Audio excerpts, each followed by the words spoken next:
పెద్ద చేసి నాకు ఆడే ఆధారం అండి. ఇప్పటికి కూడా ఆడే నాకు ఆధారంగా, కానీ ఆడిని కూడా ఈ రకంగా చేశారు. కానీ ఆడిని చేశారు కాబట్టి ఆడికి ఉరిశిక్ష పడాలి. ఉరిశిక్ష పడి కానీ ప్రజలకి ఆయన అప్పు చెప్పినప్పుడే మేము అది ఏం చేయాలో అప్పుడు ప్రజలందరూ నిర్ణయిస్తారు. వీళ్ళందరూ ఉన్నారు, అక్కలాగా ఉన్నారు, వాళ్ళు ఏది చూస్తారు, ఏం చేయాలో అది చేస్తారు. కానీ ముందు నాకు నాయక చనిపోయి 3వ రోజు అండి ఈరోజు.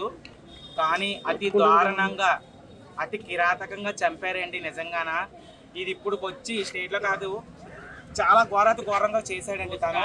మాకేంటండి, మేము ఒకటే కోరుకుంటున్నాం, మాకు వాడు డబ్బు కావాలి, ధనం కావాలని మేము అడగమండి. కానీ మాకు 2 విధాలుగా ఉండాలండి. మాకు సపోర్ట్ చేస్తారు మీ మీడియా వాళ్ళందరికీ, మీ దండం పెట్టి మేము అడుక్కుంటున్నాం మీ మాట. 1, తనకి ఉరిశిక్ష అన్నా పడాలి. 2, మా ఇజ్రా కమ్యూనిటీకి మాకు అప్పచెప్పాలి. మా డిమాండ్లు అయితే ఈ 2ఏనండి. ఇలాంటి సంఘటన ఇండియాలో ఏ ట్రాన్స్జెండర్ కూడా జరగకూడదండి. ఆల్రెడీ ఇదే అనకాపల్లిలోని 3 కేసులు జరిగాయండి. 3 కేసులు, 3 మర్డర్లు. దేవుడు అన్న ఒక అమ్మనేమో తగలబెట్టి చంపేశారండి, అతి దారుణంగా చనిపోయారు, కామప్ చేస్తారు. 2, చిత్రమ్మ అని చెప్పి ఒక ఆవిడనేమో ట్రైన్ కింద పట్టాలు వెళ్తే బొర్ర ఏడిపోయి చంపాసి వేస్తారండి. అది కూడా మేము అనుభవించాం. ఒక అమ్మాయినేమో యాసిడ్ వేసి మొత్తం కాల్చేశారు, అందవికారంగా చేశారు ఒక అందమైన అమ్మాయిని. అలా వాళ్ళకొని అలా చేస్తుంటే ఇప్పుడు ముక్కలు కోస్తారండి. కన్న పేగి ఎలాగుంటుందండి. తండ్రి అండి వాళ్ళు పెంచి పెద్ద చేసి మా కప్ చేసి మా కన్న పిల్లల్లా మేము చూసుకున్నామండి.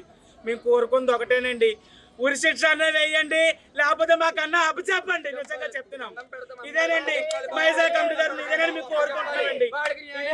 న్యాయం చెయ్యండి సార్, ఇదే మా విన్నపం అండి. మీ అందరికీ నమస్కారం అండి. మాది అనకాపల్లి జిల్లాకి చెందిన ట్రాన్స్ ఉమెన్స్ అండి. మేమందరమే మా ట్రాన్స్ ఉమెన్స్లో ఒక అమ్మాయిని అతి దారుణంగా ప్రేమించిన వ్యక్తి చాలా నమ్మించి మోసం చేసి ఆవిడని చాలా దారుణంగా చంపడం జరిగింది.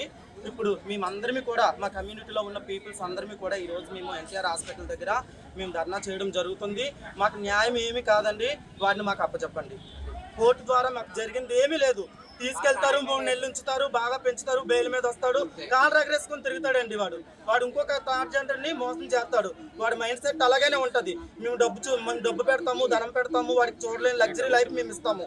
ఈ రోజు మమ్మల్ని అతి దారుణంగా మా కమ్యూనిటీలో ఉన్న ఒక అమ్మాయిని చంపారు. మాకు అబ్బాయిని అప్పచెప్పండి, మేము చేయవలసింది మేము చేస్తాము. ఆడికి చేయలేని శిక్ష మాకేం వేస్తారో మేము చూస్తాము.